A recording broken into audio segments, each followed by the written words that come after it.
You know those lightning-fast caricatures you see at theme parks? Or those really sharp political cartoons in magazines? It's an art form that's just so immediate, it's funny, and sometimes it's seriously controversial. But here's the thing. Behind all the exaggerated features and big grins, there's a pretty serious legal tightrope that every single one of these artists has to walk. So let's unravel this whole dilemma. So what is a caricature, really? It's so much more than just a funny doodle. The best way to think about it, and our source material puts this perfectly, is as a portrait with the volume turned up. It takes reality and just cranks it. The point isn't just to make it look like the person. It's about making a statement, capturing a personality, and really showing how the artist sees their subject. Okay, so if the goal is to amplify, how do artists figure out what to turn up?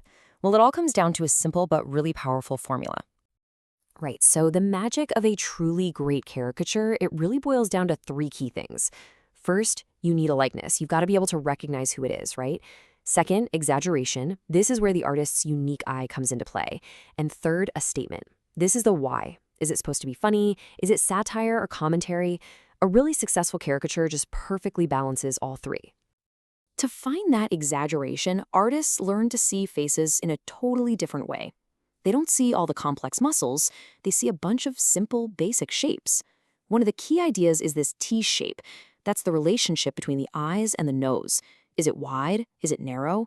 By boiling a face down to this simple structure, an artist can instantly spot what makes someone's features unique and figure out where to start pushing and pulling things.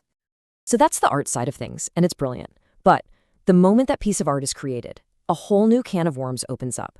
And we can basically boil it all down to what I like to call the Jay Leno question. This is the big one, right? This is the crucial point for countless artists out there. You've made this brilliant caricature, a piece of art that totally nails someone famous. So can you sell prints of it? Can you go and slap it on a t-shirt? Can you even use it to advertise your own business? Well, the answer, as it turns out, is really complicated.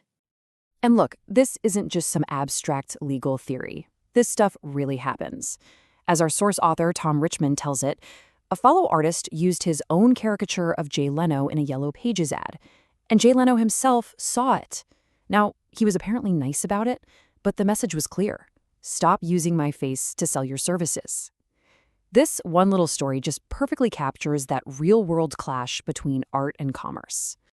The legal principle that's right at the center of the Jay Leno story and this whole entire dilemma is something called the right of publicity. So what is it? Put simply, the right of publicity says you and everyone else have the right to control how your identity, your image, your likeness, your voice, is used for commercial purposes. But here's the tricky part. It's not a federal law. It's all handled state by state, which means the rules can be wildly different depending on where you are. States like California and New York, they have some of the toughest laws on the books. This whole thing sets up a classic legal showdown. On one side, you have an individual's right of publicity. And on the other, you have the artist's First Amendment right to free speech. So, which one wins? Well, to try and decide that, the courts have developed a very specific test. And that brings us to the key legal standard that judges use to try and navigate this very gray area. It's called the transformative test. Essentially, what the court is asking is this. Has the artist added enough of their own creative juice to transform the celebrity's likeness into something new? Or is it really just a literal copy profiting directly off that person's fame without adding any new message or meaning of its own? Let's look at a couple of classic examples from our source to make this super clear. In one case, a t-shirt with a literal charcoal-style drawing of the Three Stooges was found to be a violation. Why? Because its value came from the Stooges' fame, not the artist's creativity. It wasn't transformative. Now, contrast that with a limited edition art print that celebrated Tiger Woods' victory at the Masters. That was ruled to be protected speech. The court said it had significant transformative elements. It was about the artist's statement on the victory, not just about Tiger Woods himself. This caricature of the musician Dave Navarro is a great visual for this. It's not just a drawing of him. It's a piece with a really distinct style, a message, an artistic vision.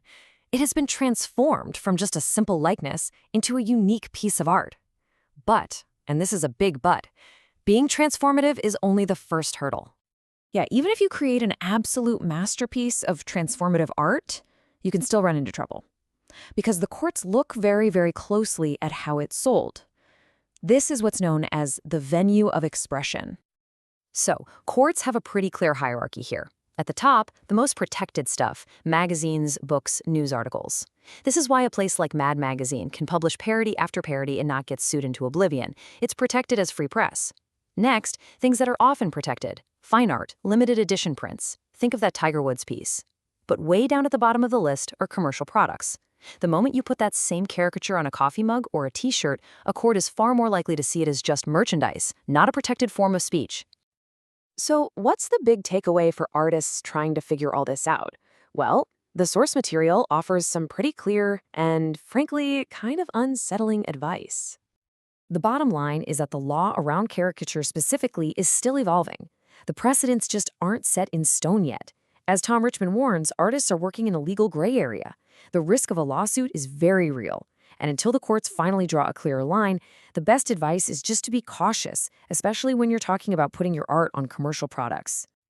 And all of this leaves us with that central, unanswered question. It's a fundamental tension, especially in a world that's just saturated with media and celebrity culture. How do we balance the right of an artist to comment, to criticize, and to create, with the right of every single person to control their own identity? The answer is still being drawn.